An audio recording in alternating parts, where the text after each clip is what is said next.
এটা নিতে পারেন। ভাই আপনি তো বুঝতেছেন না, এটাতে তো একটা ক্যামেরা। আমার আর কি আইফোনের লোগো আলা 3 ক্যামেরা আলা, বুঝেন না, একটা ভাবের ফোন দেন। দেখেন তো ভাই, এটা চলেনি একবার চকচকা। এই যে আপনি বুঝছেন, এটাই খুঁজতেছি। তো ভাই এটার কত পড়বো কোন? এটা আপনার লেগে 90,000 টাকা রাখুন ভাই, একবার অথেন্টিক। 90,000? ওই ভাই বেশি হয়েছে, একটু কমের ভিতরে কর না। আপনার বাজেটও কম, আবার 3 ক্যামেরার ফোন লাগবে, আবার আপনার লোগো লাগবে, তাহলে অন্য ফোন নেন। ভাই অন্য ফোন তো নিতেই নাই, আমি তো আইফোন নিতে আইছি। আমার তো এরকম আইফোনের লোগো আবার 3টা ক্যামেরাওয়ালা ফোন লাগবে, বুঝতেছেন না কেন? ভাই পাইছি, একটা আইফোন 16 আছে। আইফোন 16?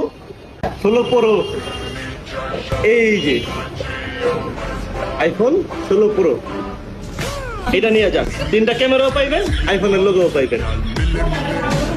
ওই ভাই এটা দি বাটন। আরে ভাই আপনি বুঝতেছেন না, এটার মধ্যে 3টা